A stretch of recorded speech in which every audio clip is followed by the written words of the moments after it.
Hey guys, it's the old man here back with another video. This video is going to be an update video of how I'm doing so far in my challenge that I set for myself to reach at least diamond with 0 legendary cards and only bronze level cards. This is going pretty good so far, and I'm going to showcase you a couple games or 4 games. Actually, I chose 4 games to showcase for you guys today and talk you through it and why I did or why I chose these cards that I went for, and hopefully it will be a great help for you and you can learn a lot from these games as well. But before I start, I want to shout out and remind you guys that I'm actually doing a program that if you're interested in, make sure to reach out to me on Discord or join our TNA guild Discord, and make sure to be there if you want to improve in any aspect of the game, whether it's improving gameplay or how to control your money or spend your money in the game, build decks, flip cards, whatever you might need. This workshop that I decided to make is definitely something gonna help you a lot going forward in this game. The second thing that I want to remind you guys is that I also do stream, and sometimes I do pushes in the stream, and it's a lot of fun. You guys should definitely check out these streams. You will enjoy them so much, I'm pretty sure. And if you want to be up to date of when I'm streaming, make sure to follow me on Twitter because I post before I stream, so you will be notified when I'm going on stream. So guys, without further ado, let's get to the video.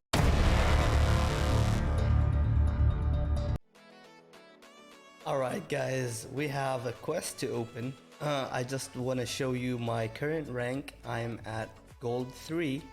I was actually at 2050 at one point, but I lost a couple games. However guys, my win rate so far is 75.5%. My win rate is 75.5% with no legendaries used whatsoever and only bronze level cards. And I'm at gold 3.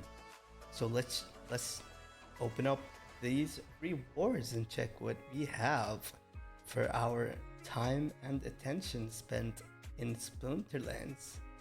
Hopefully we get something juicy, guys. Let's check it out. Okay, very good start.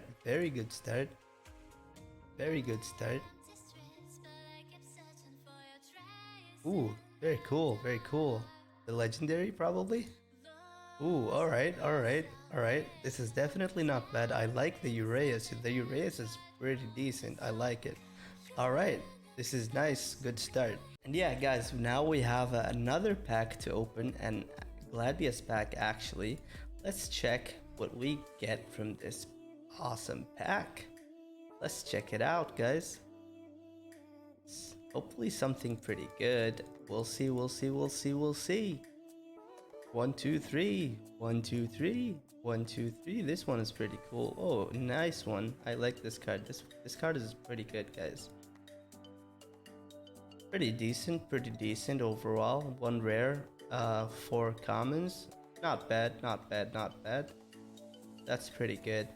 I have some games to show you guys. So for the first game, we actually have me against Schwarzerchild. This guy is pretty well known and he is dominating these bronze and silver leagues, right? So, and he has pretty good cards. But I want to show you guys, it's not the cards that make you win, but it's smarter choices what makes you win. And playing smart and positioning as well is very very important in this game. So in this game, we notice that there's no sneaks. all all monsters lose sneaks and snipes, and then we have close range. And if you watched my guides, and especially the guide that I talk about all the different rule sets and what to expect and how to counter everything, if you haven't checked it out, I really recommend you guys check it out because you're gonna learn a lot. So when I talked about rule sets, I mentioned that enemies could focus on two things here. One of these things is actually, if this rule set is there, a lot of people are just gonna go with the opportunity because not many people are gonna expect that. So looking at death and fire open, and I know Child has a lot of cards and a lot of legendaries. I suspected him to go fire to go the opportunity direction. So what I did here is actually just outplay him by putting my fastest minions that I have in my fire, plus the summoner that gives me speed as well. So I literally just went with the speed summoner, the ooze, and the fastest minions that I have, so I can counter him, even though he played like a really good summoner as well that also gives him speed. But my speed overcomes his speed because I have a ooze and I have a really higher chance of attacking first because of my picks going for 6 speed and 5 speed, and the tank is also 5 speed. So this is dangerous, guys. And I also focused on something else. I focused on them to have the lowest health while they have the speed as well. So I didn't get like a 4 speed monster that has 3 health because I knew I want them to target a specific monster so my monster could dodge a lot of attacks because it has the highest speed and it will have the highest chance of dodging attacks. So let's watch this game. So as you can see, I'm gonna attack first, and I completely wrecked this guy because I see, that's what I mean. That's how I won the game basically, because focused on speed, focused on outplaying him by putting positioning and setting my team so that he can actually miss his attacks when he try his opportunity monsters. Easy peasy. So for the next game, guys, I'm going against Darkus. Darkus is also a well-known guy for his cards. He has a really good collection. So what you can see here is actually we have two rule sets, which are the Divine Shield and then we have the Blast. And I did something very similar here, because if I'm going against a Jotun, which I knew it's gonna happen, because I suspected him to either go Jotun or something like Prince. So I was ready for both plays. I was ready for him to go Prince and also for his Jotun. So for this fight, I actually focused on speed as well, because I knew that he has no chance of actually winning the game if I focused on speed, because fire speed is super good with this summoner, guys. It is a really good summoner. You don't need a Jotun to play and win games. This summoner is just as good and it does the job, especially with this tank. This tank is super good, and then you have really fast minions like this fire elemental, this spark pixie, and the pyro is deadly, especially with this Phineas Rage to soak a lot of blast, and it has 9 health with 6 speed, guys. The tank has 6 speed, so he already has a chance of missing a lot of attacks. So having something to soak just behind him, soak the blast damage, is delicious. Look at this, guys. Nice Jodin, bro. Very cool Jodin, man. Can I get an autograph? Jodins and Magnors and all that good stuff, huh? Alright, let's see how this goes. Is your Jodin gonna save you now?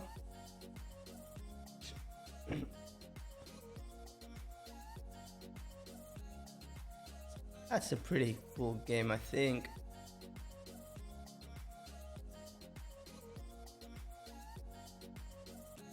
So this guy missed a couple hits, which is pretty decent. And now I just cleaned him up just like that, guys. Just like that. Now it's my turn. My turn. My turn. Yes, it is my turn to attack. So yeah, guys, that's how you outplay your opponents. As simple as that, even if they have really good cards. So let's go to the next game, guys. For this game, it is the same opponent. I actually suspected him to go fire, but he didn't. But it's an only melee game, right? So what did I do? I actually focused on, like, every game you have to set a goal and go with that goal. So if it's an only melee game, what do you want to do? You want the higher advantage in that game. So either get a buff from Inspire or get this awesome summoner that I really love. Sometimes rule sets don't allow you, or rule sets don't allow you to play even mana cost cards, which sometimes I don't really or can't use the Silver Shield and only can use odd mana cards. So I use this for my sneak player, because all of my sneak attackers are actually odd cards. But in this case, only melee can attack. To get the upper hand in this game, I focused on having the highest damage, and by that I went for the summoner and also went for my Silver Shield Knight, not only to buff my attack one time, but to buff it twice.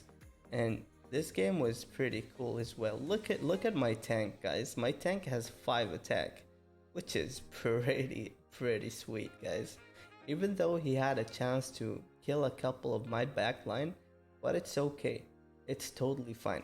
My Silver Shield Assassin is pretty safe behind in front of my Silver Shield Knight, so it can keep on buffing my team and easily win the game, like just like that, guys. Pretty cool game, I think, and an easy win if you want to call it that. But I enjoyed this game, and hopefully you did too, and learned how to think ahead of your teammate.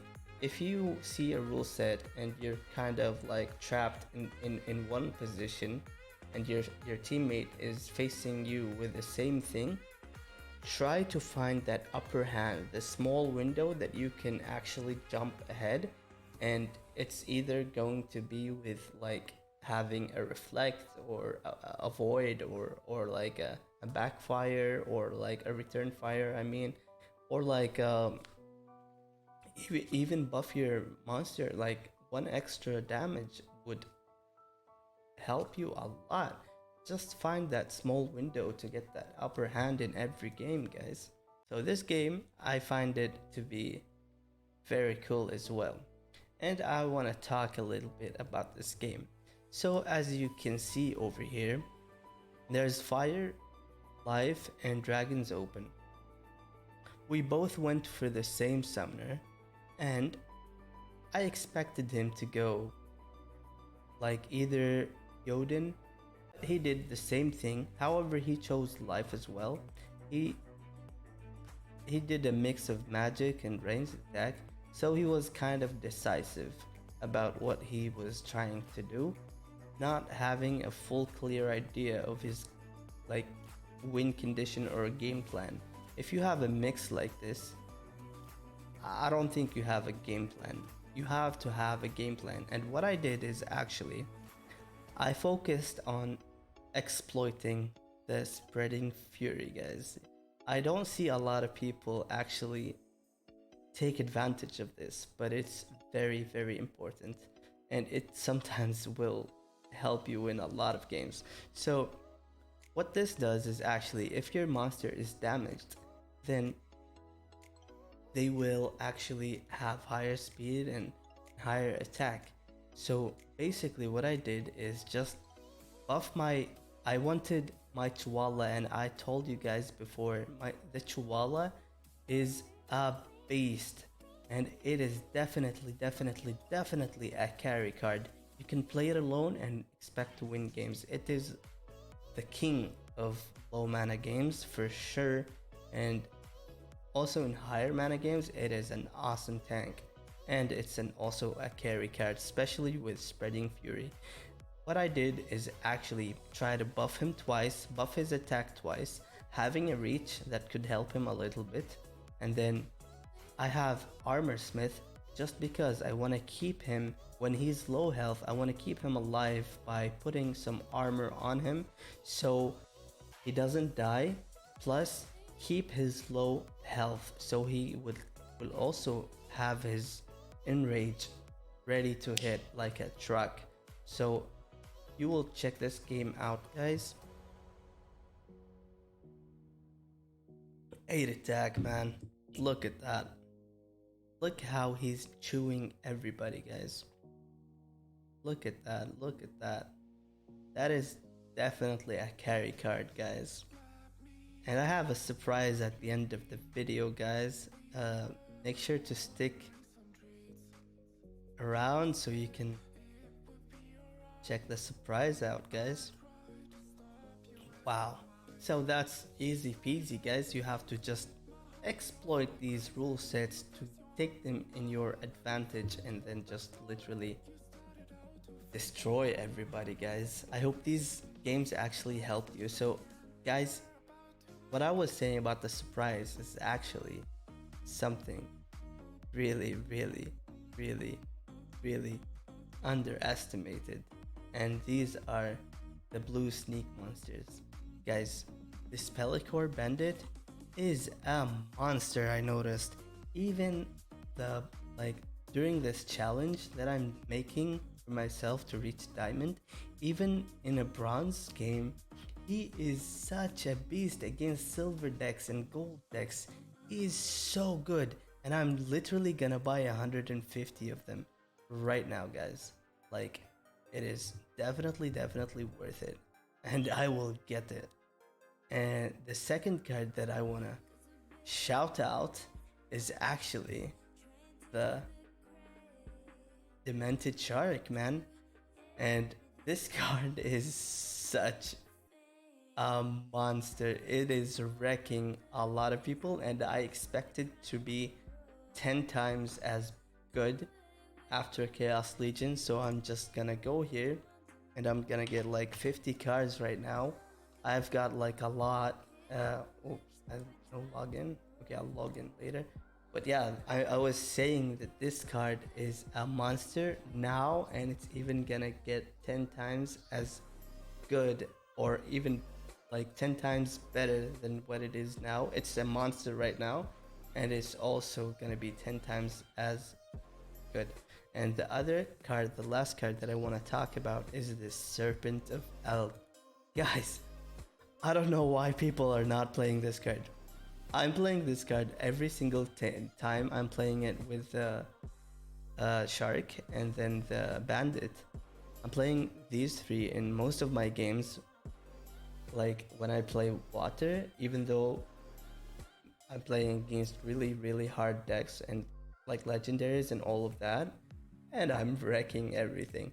Serpent of Eld is broken, guys. This card is such a beast. and I will definitely be buying a lot more of this card as well, and I only expect it to go higher and higher and higher. It's an awesome tank. Look at the speed of it, look at the attack of it. The health is awesome, and it just grows and grows for each level.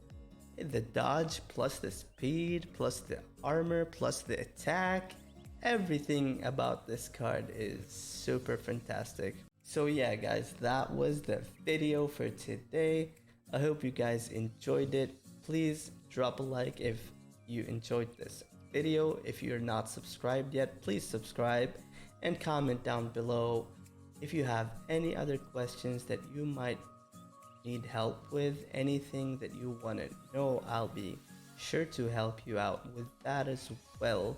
So as always guys, have a fantastic, wonderful, amazing, delicious day. The weather's getting a little bit cold, which is really nice. I like the cold weather, by the way. So yeah, see you guys in the next one. Rawr.